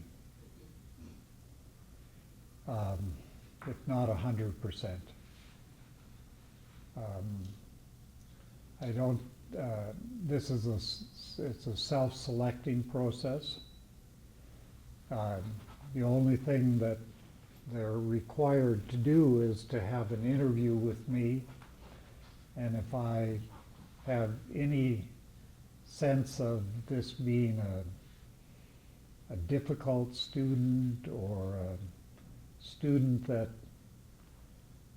you know, potentially we might rub each other the wrong way, I simply exclude those students. And they're that's very rare. I would say that's happened a couple of times. My sense is that what it tends, I mean, I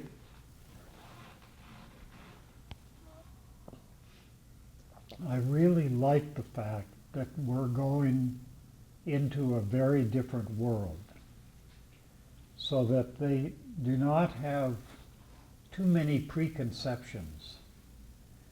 And I always give them a paper listing 10 reasons why you shouldn't go on this trip. No, that's good. Yeah. And, you know, I tell them, if you have trouble with dirt, don't go on this trip. You know, there are places, I mean, the Indians, I find, are extremely clean in terms of their own person, but there's just a lot of dirt in India, and a lot of it's in the air, and a lot of it's floating around, and, you know, some people find that difficult. If you can't imagine that you could go to the bathroom without toilet paper, don't go, right? You shouldn't go. So I try to sort of, you know, tell people everything that I can think of in terms of why you shouldn't be a part of this trip. And sometimes that does self-eliminate people. They think, oh, yeah, well, that's not for me. But what I tend to find is sort of what Jane kind of expressed, how seeing, I mean, I know the people they're going to meet. I know the communities they're going to encounter, and I know that these are fabulous people who are very deeply rooted in their own tradition, and that this will really have an impact on people. And that's basically what I find. And what it does is awaken some interest in their own tradition that they didn't have before. So I think that's what, I mean, and not everyone has been nominally Christian. I've had people come who were Sikh, Muslim, Hindu, and I think that, you know, that the impact on them spiritually have been quite positive. not so much in terms of going into some other way, but just the experience of having that kind of contact with people who really live their faith in their daily life. You know, I think that makes a big impression on them. And that the world is real and it's a lot bigger than me. Yes, that's right. Yeah, it's Yeah. amazing. Yeah. It's a great thing to do. Yeah, I just think, an hour spent in an ashram or mandir or temple is worth, 30 hours of lecturing from me. It's just, that encounter with a believing humanity is just extremely powerful. Yeah.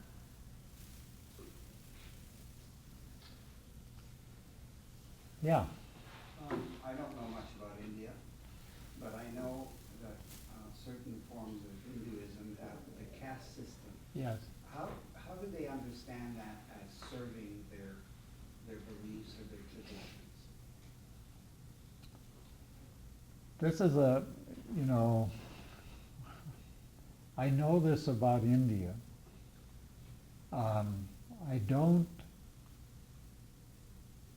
have much sense of that when I'm actually in India. It's not apparent to me.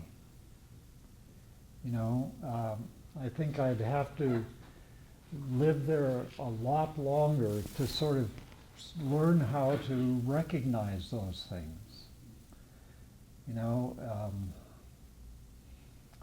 It's always interesting looking at the marriage ads in the Sunday papers, and you'll find things like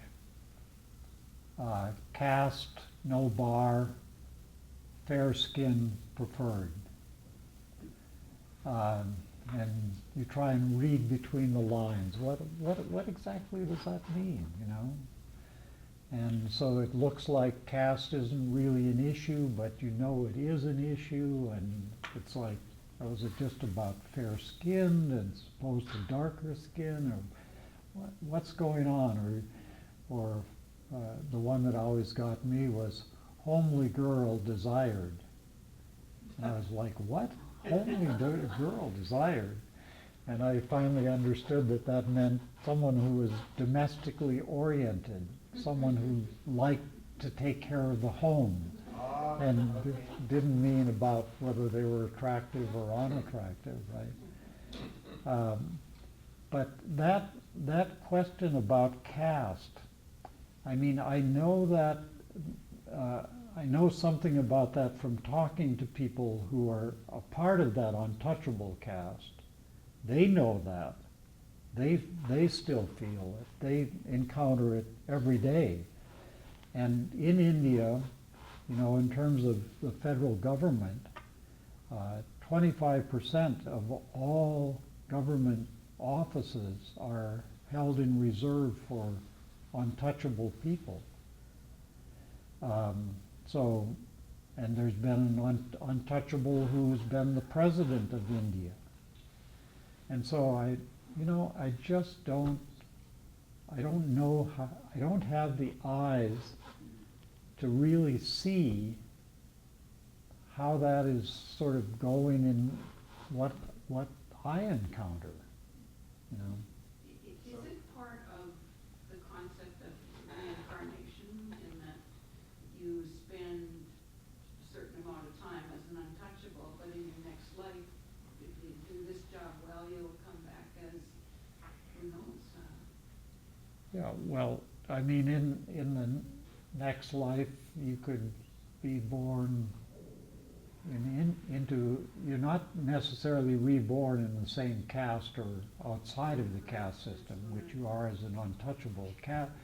Untouchables are not in the caste system. They're outside the frame. They're outside the frame. Even they might get Yes, they will be reborn too, and they can be reborn into a caste that they weren't in a previous life. There's Because- aspects of this that aren't so, I think, so difficult to understand, because if you just think of pre-modern Europe, Yeah. you had priests, you had knights, you had farmers, you Serfs. had merchants. And moving between those estates was rare, exceedingly rare. So in a sense, it's the way in which many traditional societies just order themselves. Right. And some of them have a little more leeway, a little more room to move from one to the other, but mostly not. I mean, in China, you know, a man, for heaven's sakes, if he doesn't do the right thing, he could be reborn as a woman. Well, those Jews that believe in reincarnation would say that too. Quite a lot would. It's, the other thing that I recall sitting when I first began to do some work in the East Indian communities here, sitting at the Jubilee Auditorium in Edmonton, which then was the largest auditorium in Edmonton. I don't recall what the event was. Maybe it was Diwali or something like that, or Holi. But I got invited to come, and there was a lot of people there. And I was with a good a friend and colleague of mine from the Hindu community that I'd gotten to know a while back. And this person sat there. I raised the issue of caste. And he sat there and he said, well, I can tell you which caste people are in. And he began to go around, I mean, this was before the events, right? Yeah. And he, from appearance, Yeah. identified this is so-and-so, so-and-so, so-and-so, so-and-so, so-and-so. It was quite remarkable. But of course, the meaning of that here has shifted dramatically. I mean, the one place where I would say it still is an issue is, of course, in marriage. And where? Marriage. Marriage. When it comes to marriage, it still has weight here. Hindus, well, not Hindus. That is, when a marriage is struck within a Hindu family, the Hindu community, the issue of who you're going to marry and what caste that person is, or whether they are outside the context of caste, marrying somebody who isn't Indian or isn't Hindu, is still probably far more often than not a very serious matter. It's changing, but it still is very much a part of it. And part of it is, part of it is the cosmic nature of Hinduism.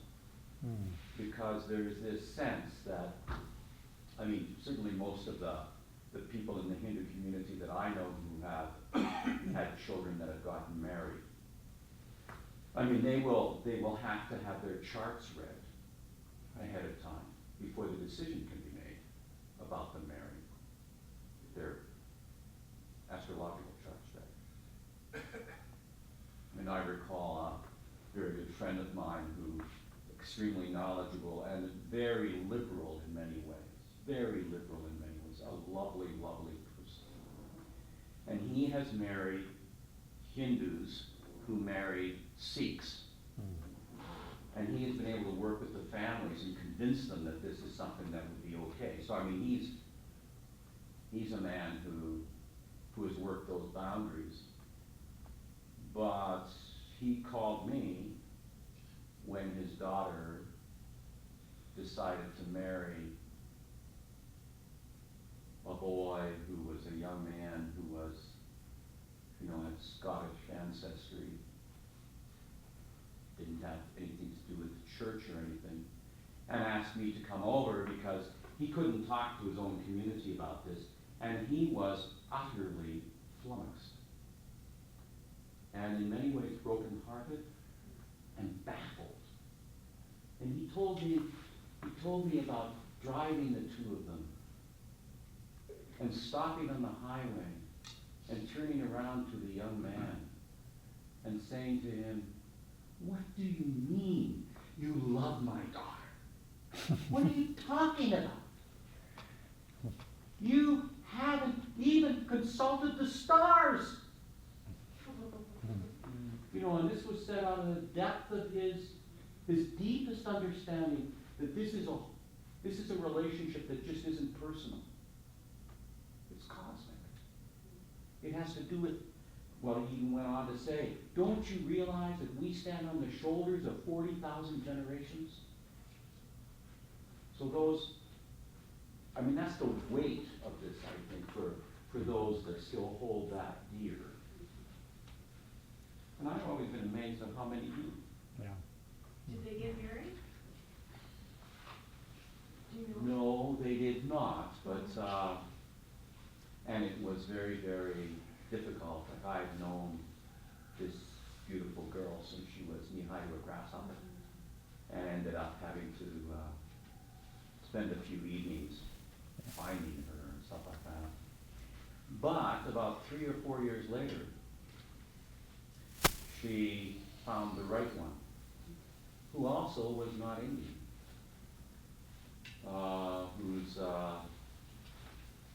whose grandparents, at least, were reasonably devout Anglicans. And by this time, her father and mother had figured out how to navigate that world.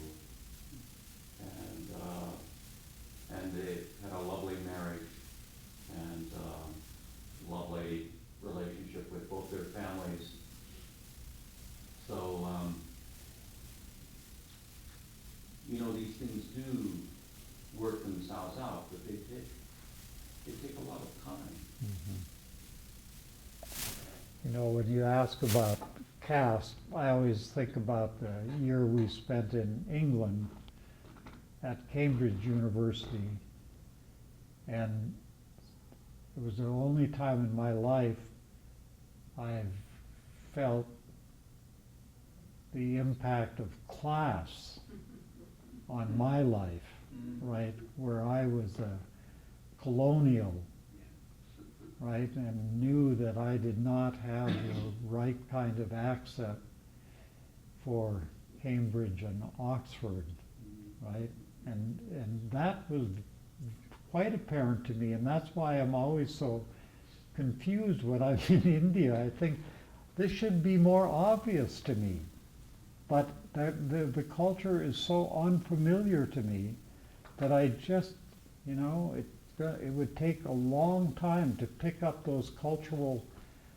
cues that one year after we left India, we went and spent 2 months in Kenya on our way back to Canada. And I knew Africans and Kenyans, and we had this discussion one night about, do you know all of these different tribes? And can you recognize them on the street? And it's like, absolutely. They knew whether they were that tribe or that tribe or that tribe or that tribe. And to me, they all looked the same, right?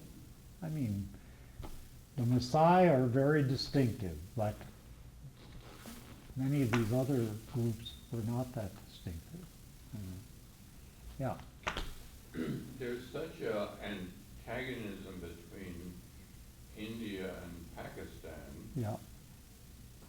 Within India, is there that same kind of tension between the Hindus and Muslims? I would say not the same kind. There is tension between Hindus and Muslims. Certainly not as bad as the tension between Pakistanis and Indians. I always remember when 9/11 happened, I was in Spain, and I was supposed to go on to an event in India, and I was some other people that were in Spain with me had been turned back to Spain halfway across the ocean back to North America. I was going the other way, and so I was a little anxious about the airport and whether we'd be able to go and everything like that. No problem. Went to the airport, got on the plane, went to India. I got my taxi to take me to the Muslim university where I always stay in New Delhi.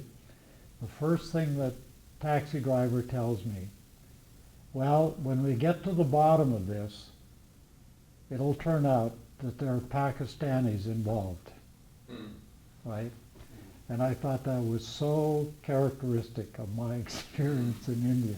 No matter what happens in the world, and the same in Pakistan, whenever anything is wrong, it's certainly the fault of those Indians, right? And it's kind of... Whereas we know it's really the Zionists.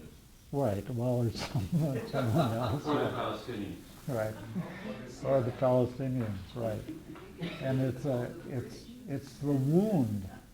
I mean, that wound of partition is still very much with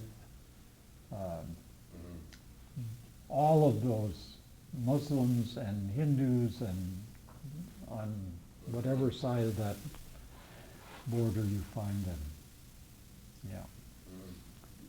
I mean, that was such a horrendous thing for India. It was really a great trauma for the whole country, the whole subcontinent.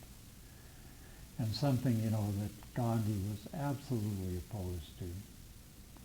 So that he didn't even go to the celebrations on Independence Day. He was off in Bengal. It was a big tragedy. Yeah.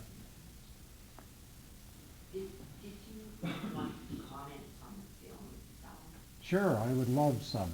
Because I thought the filmmakers took time and many interesting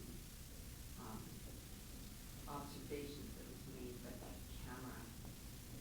I also felt that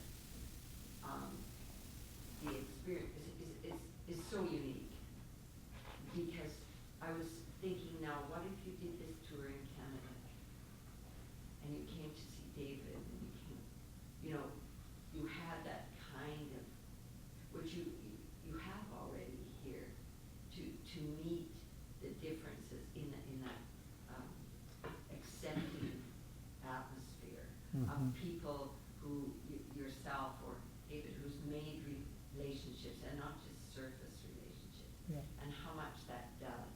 Because I mean, we've been to India, we found it hard to leave India after 3 months, but I'm so struck by the reverence, the permeation of the spiritual into everyday life, even though I wasn't on your trip. Yeah. Even though we battled with the, people trying to take you to this place and that place. Yes. And all the, which in itself is a spiritual journey to be able to do that. So that this trip was also reflections of the students' faces, their comments, and I think they were quite moved by the trip. It was quite evident. And you were able to provide that richness. And I think it was very well picked up by the film. And the fact that you've made these connections makes it such a unique trip. And I really did enjoy watching the film. Oh, thank you. Just drinking in that piece of India, which if people just go to India, they wouldn't just get that, but they would certainly. I was just astounded by visiting the temples and the different places of worship. Well, I think the woman who did this, Marjanika, did a superb job. I thought, what is this going to result in? And she talked to me about a narrative for the film, I said, I'm the last person you should ask to do that. I can't do that. I need someone else to do that. You do that, right? Was she the narrator? And so she's the narrator too. And I thought she did just a wonderful job and sort of, both giving some context and some direction and so on and so forth without being really overbearing and it being too heavy. And yeah, I've been really pleased about it. And actually hope that she does, I can persuade her or find the money to employ her to do the second half, because she came on another trip with me where we went the northern route. And one of the things that happened during that trip was we happened to be in Dharamsala on the day and at the event where the Dalai Lama announced that he would no longer be the political head of the Tibetan people, but he would continue to be their spiritual head. And we have all of that on film, and it was kind of, it's been like that on these trips. We seem to stumble on great moments in the lives of these different communities, and I'm really hoping I can persuade her and find a way for her to do that. How many Second trip. hours did she shoot to get down to the Yeah, hour? right. So this hour and 15-minute film, she had 60 hours of material. Yeah. That made me want to ask, I don't know what year that was that the film took place. Yeah. But I wondered what instruction you give to your students about photography. Because I was on a trip where I felt like the people taking photographs were actually removing themselves from the experience because they were so obsessed with their photographs and also the way they interacted with people. They photographed young children without their permission, which I thought was kind of an act of violence. I mean, maybe so I'm curious, now that everyone's got a smartphone, how do you instruct your students to not let their photograph taking get in the way of the experience? Because I could see that being an issue. Yeah, well, it could be, but I don't think it was for us. I mean, one of the things is that I always think of this in relation to the Kumbh Mela, this, huge event that I've gone to 3 times. And when the first time I went, about 2 days before I left, I decided I should really take a video camera with me. I'd never held one in my hands before, and I ran down to the store and asked them if they rented them, and sure enough, they do rent them, and I got 5 minutes of instruction about it, and I was off to India. And I wake up the first morning, I'm there in this huge camp, and I decided to go out for a walk, and I got a camera, but I put it under my shawl, and I'm out walking, and I get the equivalent of 2 blocks away from where I was staying, and someone comes out and grabs my hand and says, I want you to take a picture of my guru. I'm looking at myself like, what? How does he even know I have a camera? I don't have it out. I have it underneath my shawl. And he pulls me in, and his guru sits up real straight so I can take a picture of him, right? And so I decided, I guess I really don't have to worry about, am I intruding in people's lives, and so on and so forth, because I found people wanting more than avoiding. And I tried to be really sensitive about that. So on the other hand, I was in Africa once, and I was just standing in a circle where there was something going on. Someone saw I had a camera on me and came over and wanted me to leave. And I was saying, no, I'm not taking any pictures. And finally he was comfortable enough that he would let me. But in India, I've just never found this an issue. But your students as well, do you give them any particular instruction about it? Or Well, do you just I let don't them- really give them instructions about it, and you know, I certainly encourage them to be sensitive about that, and not, you know, with it be inappropriate places. But when I ask people, it's like, oh, that's fine. And I do ask people. I don't, you know. I mean, this really is a cultural issue. It's an issue about Yeah. where image sits within the culture. Yeah. And in India, India's culture of images, it's an iconic culture, Yeah. just like Eastern Orthodoxy is. So in Eastern Orthodox contexts or in Indian contexts, there are some Indian contexts, Muslim ones, for example, which Yeah. might be problematic, where it'd be different. But in the general Indian culture and Eastern Orthodox culture, these are culture of images. They love images. Well, I guess I was But also thinking about being in a place of worship Yeah. and taking Yeah. photographs. They love it. That's Yeah. not an issue. Yeah, They they love it. don't- But they- you flag the other issue, which I think is really significant, which is what does it do to the students to get preoccupied with the photographic vision? Yeah. And that's a very important matter. I just wondered if it No, was it's a- disrespectful yeah, to photograph it's a within a good- temple or something, to yeah. say, oh, are we allowed to? There are some, there would be certain particular ones where that would be an issue, but the vast majority of them, not only could you do it, but they'd be astonished you asked. Yeah. And there Want were you to. signs up.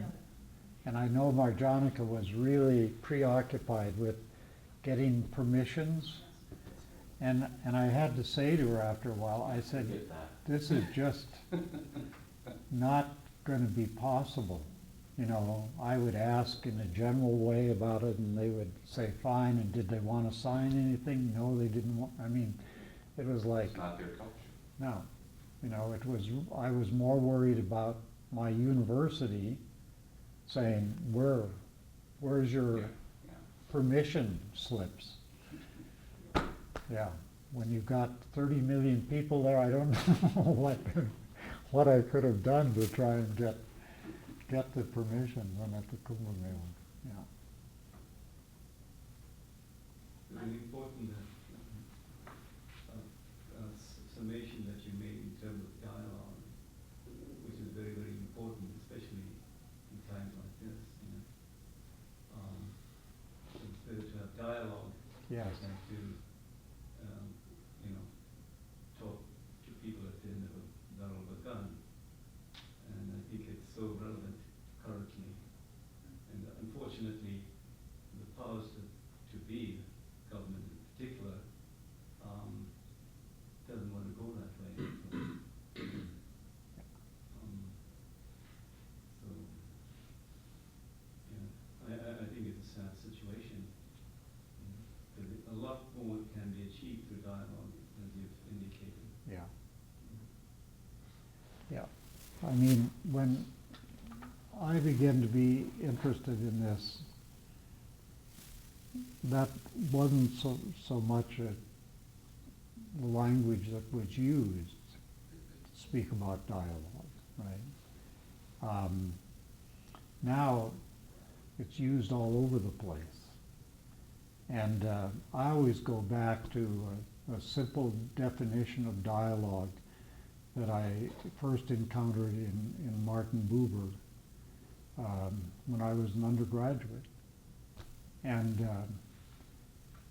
many people get all involved with dialogue is about speech between two people, or is it 3 people, or 6 people, or what is it going to be, and so on and so forth. And Buber said simply, dialogue is turning to the other with the intention of entering into some meaningful relationship. And that's how I think about dialogue. Listening your best and giving your best. Yeah, right. And being there. Yeah, being present to it, you know. Yeah. And I remember from the late 60s a little book by Roald Howe called The Miracle of Dialogue. And I still think about that text. And that's a memory. Takes you back, eh? And that, for some reason or other, that has always been a magical word for me.